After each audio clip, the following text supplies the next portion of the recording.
Admiral Una Parks stood at the window of her office on Earth's orbital station, watching the blue planet spin slowly below. She was 68 years old, and she had spent 40 of those years building peace between humanity and the stars. Her white hair was pulled back tight, and her face carried the lines of someone who had smiled often and worried even more.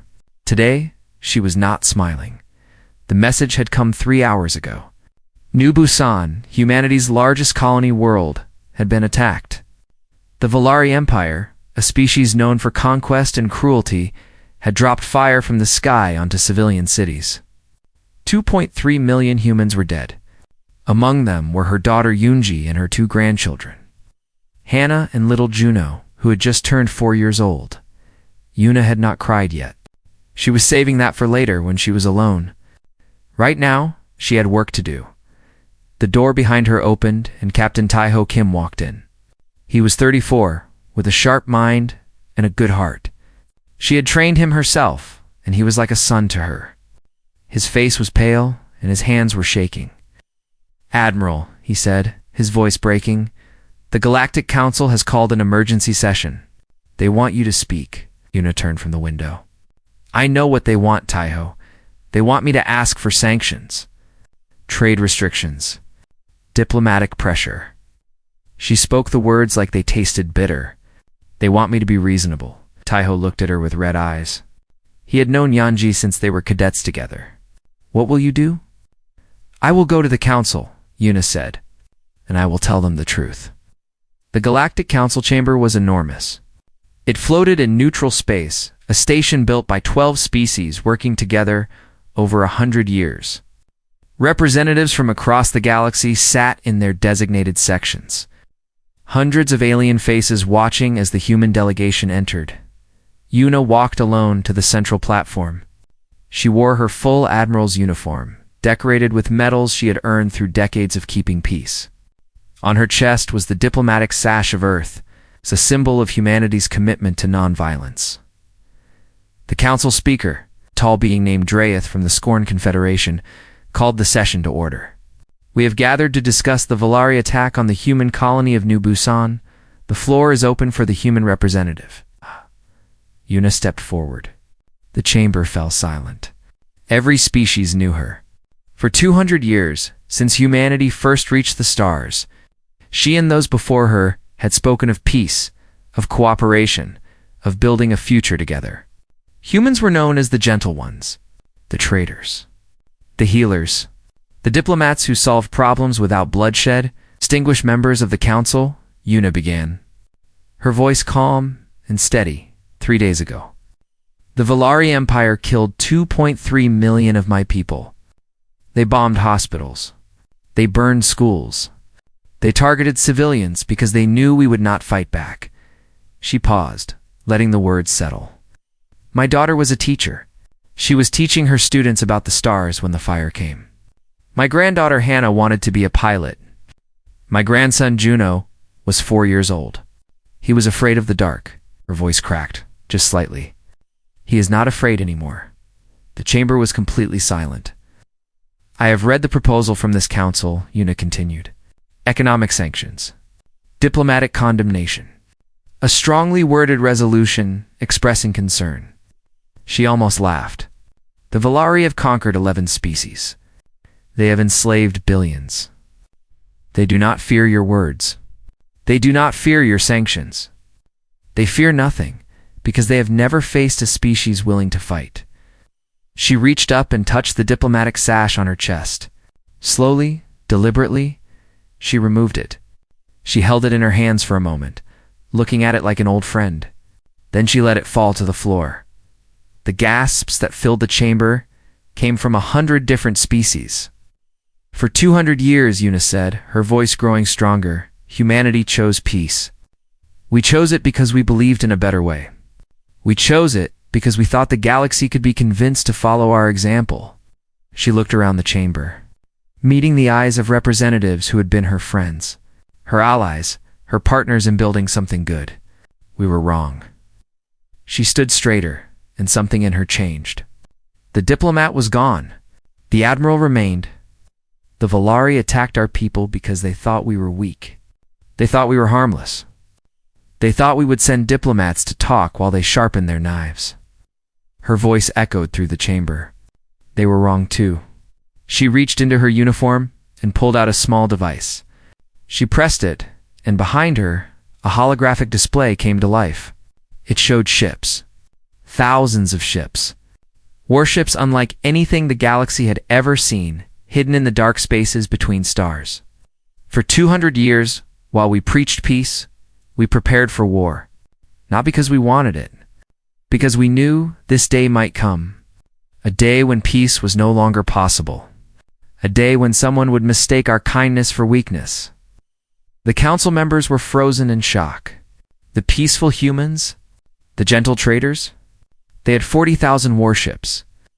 Today, humanity withdraws from the Galactic Council's peace accords, Una declared. Today, we take back our right to defend ourselves. Today, we go to war. She looked directly at where the Valari ambassador sat, his face twisted in sudden fear. You wanted to know what humans are capable of? She said quietly. You're about to find out. Shh. She turned and walked out of the chamber. Behind her, chaos erupted. Species that had never worried about humans suddenly realized they had been sleeping next to a beast they never knew existed. Captain Taiho Kim was waiting outside. Admiral, he asked, what happens now? Unipark looked at him with eyes that held both grief and iron determination. Now, she said, we show the galaxy why our ancestors learned to fear the dark. The news spread across the galaxy like fire. Humanity, the peaceful species, had revealed a secret military unlike anything known to exist. Within hours, every species was asking the same question: how did we not know? On Titan Station, the largest of humanity's hidden military bases, General Junho Beek watched the chaos unfold on his screens. He was 59 years old, built like a wall, with a face that rarely showed emotion. He had spent his entire career guarding secrets. Now those secrets were out. His assistant ran into the command center. General, there is a ship requesting permission to dock. It carries Ambassador Threll of the Minthri. Junho raised an eyebrow. The Minthri were the oldest species in the known galaxy. They had seen empires rise and fall for 10,000 years. Ambassador Threll himself was over 800 years old. If anyone could talk humanity out of war, the council believed it was him. Let him dock, Junho said. I will meet him personally. Ambassador Threll was tall and thin, with silver skin that seemed to flow like water. His eyes were deep purple, and they held the wisdom of centuries. He walked slowly, each step careful and measured. Junho met him at the docking bay. Ambassador. Welcome to Titan Station. Threll looked around at the military personnel, the weapons systems, the ships being prepared for war.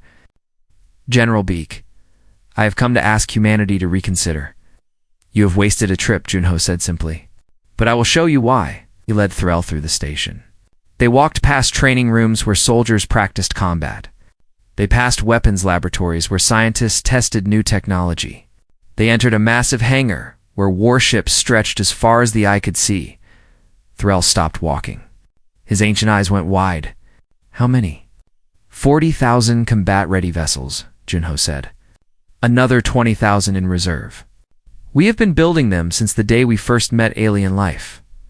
But why? Threll asked, his voice filled with genuine confusion. You preached peace. You've taught other species to negotiate. You refused to build weapons. Junho turned to face him. Ambassador, do you know why humans created nuclear weapons? Threll shook his head. Because we feared each other, Junho said. Long before we reached the stars, we almost destroyed ourselves. We learned what war truly was. We learned that violence once started is almost impossible to stop. He gestured at the ships around them. We chose peace not because we were weak. We chose it because we knew exactly what we would become if we chose war. He began walking again, and Threll followed. Every generation, we asked ourselves, what if peace fails? What if someone attacks us? What if we need to fight? Junho's voice was heavy. We hoped we would never need these ships. We prayed we would never have to use these weapons. But we built them anyway. Because hope is not a strategy. They reached a viewing window that looked out into space. In the distance, human warships were forming into battle groups, their engines glowing blue against the darkness. "Valari killed millions of our people," Junho said quietly. "They thought we would cry and beg for help. They were wrong. We cried. And then we opened the armories." Threll stood in silence for a long moment. Finally he spoke. "I have lived for 800 years. I have seen many species go to war. Most of them lost themselves in the violence. They became the monsters they fought against." Junho nodded. "That is our greatest fear too." Before Threll could respond, alarms began to sound throughout the station. Junho's communicator crackled to life. "General, Valari fleet detected. 500 warships approaching Earth's outer colonies." Junho's face went cold. "They are testing us. They want to see if we are serious." He turned to Threll. "Ambassador, you wanted to see what humanity is capable of. Watch, on the screens they could see the Valari fleet approaching. 500 ships, each one bristling with weapons. They were confident, aggressive, expecting an easy victory. Standing between them and the colonies were 12 human ships. Just 12. The fleet was commanded by Captain Sumin Choi. She was 29 years old, the youngest fleet captain in human history. She had graduated top of her class in tactics and had never lost a simulation battle. Now she faced her first real test. Her voice came through the station's speakers, calm and professional. "Valari fleet, this is Captain Choi of the Earth Defense Force. You have entered protected space. Turn back now or face destruction." The Valari commander laughed. His response was broadcast on all channels. 12 ships against 500? Humans truly are fools. We will enjoy burning your worlds. Sumin's voice did not change. You were warned. What happened next lasted 6 minutes. The recordings would be studied for centuries. The human ships moved with perfect coordination, their weapons firing in patterns the galaxy had never seen. Valari ships exploded one after another. They tried to return fire, but their weapons could not lock onto the human vessels. They tried to run, but the humans were faster. In 6 minutes, all 500 Valari ships were destroyed. The 12 human ships had not lost a single crew member. On Titan Station, Ambassador Threll watched in absolute silence. His hands were trembling. Junho Beek stood beside him. "Now you understand." Threll turned to look at the human general. "You were never peaceful," he whispered. "You were patient." Junho nodded slowly. "For 200 years, we chose to be kind. The Valari chose to end that." He watched as Sumin Choi's fleet regrouped on the screen. Now they will learn what we chose to become instead. The human war fleet moved through Valari space like a storm that could not be stopped. Admiral Unipark commanded from the bridge of her flagship, the ESS Remembrance. She had named it herself, a reminder of everyone they had lost and why they were fighting. The Valari had built their empire on fear. For thousands of years they had conquered weaker species, taken their worlds, and enslaved their people. They believed that power was the only truth in the universe. Now they were learning a different lesson. Human ships arrived at Velar military stations and gave the same message each time: surrender or be destroyed. Most chose to surrender. Those who did not were gone within minutes. But the war was not only fought in space, Lieutenant. Minji Han led her ground forces onto a Valari slave colony called Darkfall. She was 26 years old, born on New Busan, and she had lost her parents in the attack. Unlike some soldiers who fought for revenge, Minji fought for something simpler. She wanted to make sure no one else had to feel what she felt. The colony was built underground, beneath a dead moon. As Mingi's soldiers entered, they found what the Valari had been hiding from the galaxy. Cages. Thousands of cages stretching into the darkness. Inside them were beings from 15 different species, some so thin and weak they could barely stand. They had been worked in the mines, fed just enough to survive, and beaten whenever they slowed down. Minji walked through the rows of cages, her heart breaking with each step. A small creature, no bigger than a child, reached through the bars and touched her hand. Its skin was gray, its eyes were huge, and it looked at her with an expression she would never forget. "Are you here to free us?" it asked in a voice like broken glass. Mingy knelt down to meet its eyes. "Yes," she said. "We are." Her soldiers broke open the cages one by one. The freed slaves did not know how to react at first. Some cried. Some screamed. Some simply sat and stared, unable to believe what was happening. One of the older slaves, a being called Vorin, from a species the Valari had conquered 3,000 years ago, approached Mingy. "Why?" he asked. "We are not your people. We are nothing to you. Why would you come here?" Mingy thought about the question for a moment. "Because someone should have come sooner," she said. "And we are sorry it took so long." Back on the flagship, Admiral Park received reports from across the campaign. 17 slave colonies had been liberated. 30 military stations had surrendered.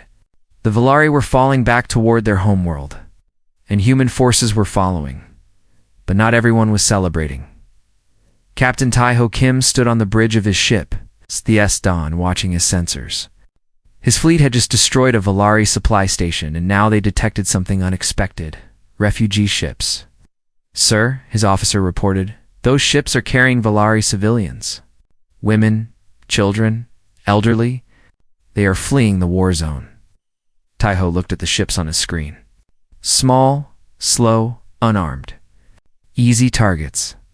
The Valari had shown no mercy to human civilians at New Busan. Many of his crew had lost family and friends. "They wanted revenge, sir?" his officer asked. "Orders." Taiho closed his eyes for a moment. He thought about everything the Valari had done. He thought about his friends who had died.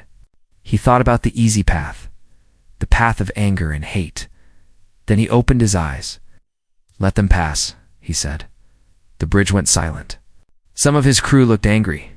Others looked confused. "Sir," one officer said carefully, "they are Valari." Taiho turned to face his crew. "Yes, they are. And they are also mothers trying to protect their children. Old people just trying to survive. People who never dropped bombs on New Busan." He looked at each face in turn. "We are not fighting this war because we hate the Valari. We are fighting because we had to. But we choose how we fight. We choose what kind of people we are." He turned back to the view screen. "Let them pass." "That is an order." The refugee ships flew past, and the human fleet did not fire. Later, Admiral Park would hear about what Taiho had done. She would smile sadly and add another note to his record, one that would follow him for the rest of his career: "Shows mercy even when it is not required. True strength." Meanwhile, on Earth, Dr. Ji-Won Lee worked in her secret laboratory. She was 41 years old, brilliant and haunted. For 20 years she had been developing weapons that she hoped would never be used. Now they were being used every day, but she had one more project. One final weapon. She called it Project Hammer. When Admiral Park came to see it, Juan showed her the designs. A device that could make a star explode. One weapon that could destroy an entire solar system. "Can you build it?" Yuna asked. "It is already built," Jiwon said quietly. "I finished it last year. I hoped no one would ever need to know." Yuna looked at the designs for a long time. A weapon that could kill billions in seconds. A weapon that would make sure no one ever threatened humanity again. She took the activation codes from Juwan and locked them in her personal safe. "We will not use this unless we have no other choice," Yuna said. "And I pray that choice never comes." Giwan nodded. She felt the same way. They had built a sun killer. Now they had to prove they were wise enough not to use it. The fleet continued its march toward the Valari homeworld. And across the galaxy, species who had never feared humans began to understand something important. It was not human weapons that made them dangerous. It was the fact that they could destroy everything and might actually choose not to. The human fleet arrived at the Valari homeworld on a morning that would change the galaxy forever. 40,000 warships formed a ring around the planet, blocking out the light of distant stars. On the surface below, billions of Valari looked up at the sky and waited to die. They had heard the stories. They knew what their empire had done to the humans of New Busan. They knew what their leaders done to 15 species over thousands of years. Now the humans had come. And the Valari expected the same cruelty they had given to others. Admiral Unipark stood on the bridge of the ESS Remembrance, looking down at the planet that had taken everything from her, her daughter, her grandchildren. Millions of innocent lives. One word from her, and this world would burn. She opened a channel to the planet below. "People of the Valari homeworld," she said. Her voice broadcast to every screen and speaker on the surface. "I am Admiral Unipark of the United Earth's government. Your fleet is destroyed. Your empire has fallen. You have no hope of victory." She paused, and billions of beings held their breath. "We could end you," she continued. "Every ship, every city, every life. We have the power to wipe your species from existence. Your leaders killed my daughter. They killed my grandchildren. They murdered millions of my people who had done nothing wrong. On the planet, families held each other. Parents covered their children's eyes. Everyone waited for the fire to come. But we are not you," Una said. "Power without mercy is just cruelty with better weapons. We did not come here to commit genocide. We came here to end a war." She broadcast the terms of surrender. The Valari military would disarm completely. Their leaders would face trials for their crimes. They would pay reparations to every species they had conquered, and they would never be allowed to rebuild their war machine. "Accept these terms," Una said, "and your people will live. Refuse, and we will do what we must." She closed the channel and waited.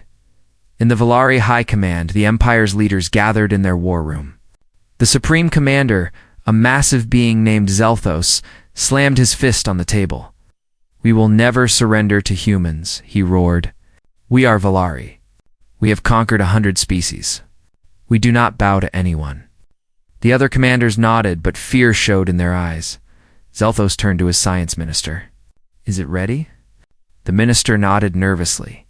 "Yes, Supreme Commander. The plague ship is prepared. One release, and every human in the galaxy will be dead within a month. Their entire species gone." Zelthos smiled, showing teeth like knives. "Then we send it. If we cannot win this war, we will make sure the humans do not live to celebrate."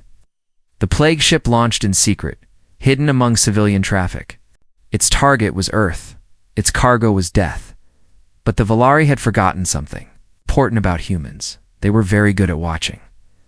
On the ESS Dawn, Ensign Doyen Shin sat at his communications station. He was 22 years old, fresh out of training, and this was his first real assignment. He spent his shifts monitoring enemy transmissions. Looking for anything unusual, he found it. A burst of encrypted data hidden in a civilian broadcast. Something about a ship. Something about a biological weapon. Something about Earth. Doyon worked through the night, breaking the encryption piece by piece. By morning, he had the full message. His hands were shaking as he reported to Captain Tai-Ho Kim. "Sir," he said, "they are sending a plague to Earth. A ship launched 6 hours ago. If it reaches our homeworld, everyone dies." Tai-Ho's face went pale. "Do you have the ship's location?" Doyen nodded. "Yes, sir. But it will reach Earth in 2 hours. Our fastest ships are 4 hours away." Tai-Ho immediately contacted Admiral Park. The situation was desperate. They had found the threat. They could not stop it in time. Then Captain Suman Choi's voice came through the communication channel. "This is Choi. My fleet is 3 hours from the plague ship's route. If I push my engines past safety limits, I can intercept in 90 minutes, Suman Tai-Ho said. "Pushing your engines that hard could destroy your ships." "Then I will take only volunteers," Suman replied. "But we are not letting that weapon reach Earth." 12 ships answered her call. 12 crews who knew they might not survive. They pushed their engines until the metal screamed, racing through space toward a target they could not afford to miss. Suman reached the plague ship with 3 minutes to spare. Her weapons locked on. Her finger touched the firing button. The plague ship exploded in a flash of light. Earth was safe. On the Valari homeworld, something unexpected happened. The people had heard about the plague ship. They had learned that their leaders tried to commit genocide even in defeat, even when surrender was possible. Even when their own survival was offered, they revolted across the planet. Valari citizens turned against their government. Soldiers refused orders. Crowds filled the streets, demanding surrender. The High Command found themselves surrounded by their own people. General Junho Beek led human ground forces to the capital. He expected a fight. Instead, he found Valari military commander Velthus waiting for him at the gates, alone and unarmed. "I will not fight for leaders who would destroy everything rather than admit defeat," Velthus said. "I surrender my forces to you." Yunho looked at him for a long moment. Then he extended his hand. Velthus stared at the gesture. In Valari culture, surrender meant death or slavery. It never meant respect. "What is this?" Velthos asked. "It is how humans greet each other," Junho said. "It is how we show trust. You chose honor when your leaders chose extinction. That deserves recognition." Slowly, Velthus took his hand. It was the first time in Valari history that a commander had surrendered with dignity instead of shame. Admiral Balar Park walked into the Valari throne room that evening. The symbols of conquest hung from every wall, trophies from 100 defeated species. She looked at them all and felt tired. Her communicator was in her hand. She lifted it and spoke words that would echo through history. "To Earth and all human colonies," she said, "the war is over. We won." She paused, looking at the empty throne where tyrants had sat for millennia. Now comes the harder part. The galaxy held its breath, waiting to see what humanity would do with victory. 5 years had passed since the war ended. The galaxy had changed in ways no one expected. The Valari Empire was gone. In its place was the Valari Republic, a new government built on laws instead of conquest. The war criminals had faced trials and justice had been served. But the ordinary people, the ones who had never chosen cruelty, were allowed to rebuild their lives. Across former Valari space, the freed slave species were returning to their homeworlds. Some of those worlds had been empty for thousands of years. Now families walked on soil their ancestors had only dreamed of seeing again. The Galactic Council met in their great chamber once more. This time, they had a different purpose. They wanted to offer humanity leadership of the Council itself. Admiral Una Park, now President of the United Earth Government, stood before them. She was 73 years old. Her hair was completely white, and her face carried new lines of grief and wisdom. But her eyes were still sharp, still full of the fire that had carried her through the darkest days. "We are grateful for this offer," she said to the assembled species, "but we must decline." Murmurs of surprise filled the chamber. Una raised her hand for silence. Humanity did not fight this war to rule the galaxy. We fought because we had no choice. We fought because innocent people were being hurt, and no one was stopping it. We fought because sometimes peace requires the strength to defend it. She looked around at the hundreds of faces watching her. Many of these species had feared humans during the war. Some still did. "We do not want to be your leaders," Una continued. "We want to be your partners.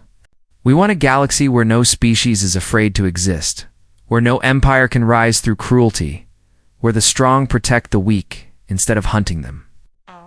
She smiled just slightly. "That is the future we fought for.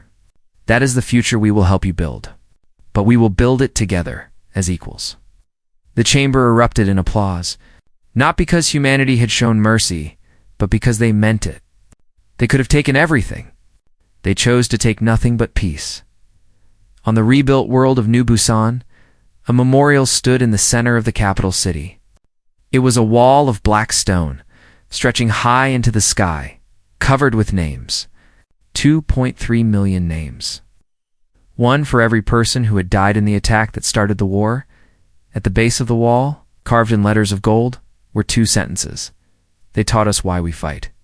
We taught the galaxy why we stop. Admiral Taiho Kim, promoted after the war, came to the memorial every year on the anniversary. He would stand before the names and remember everyone he had lost. Then he would return to his flagship and continue his work. The peacekeeping fleet he commanded was unlike anything the galaxy had seen before. Ships from 12 different species flew together, including reformed Valari, who wanted to make up for their empire's crimes. They patrolled the borders of space, responded to emergencies, made sure no new empire could rise through violence. Tejo believed in the mission. He had seen what happened when good people did nothing. He would not let it happen again. Dr. Jiwan Li returned to her laboratory after the war. She walked past rows of weapons designs, past projects that had helped win the war, until she reached a sealed vault in the deepest part of the building. Inside was Project Hammer, the Star Killer, the weapon that could have ended everything.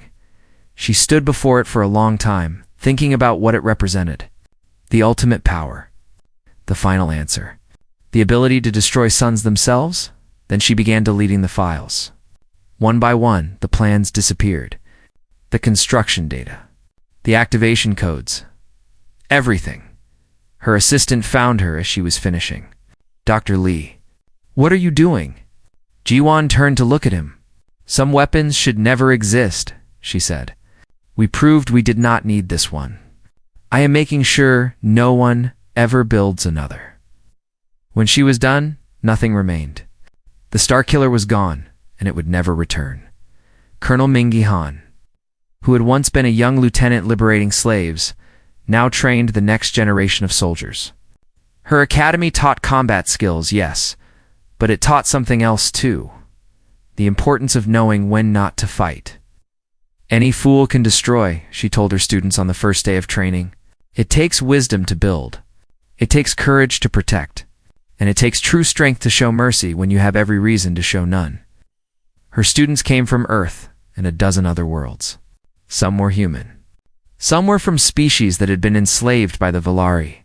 Some were even young Valari who wanted to learn a different way. Minji taught them all the same lessons. War was terrible. War was sometimes necessary, but war was never the goal. The goal was always peace.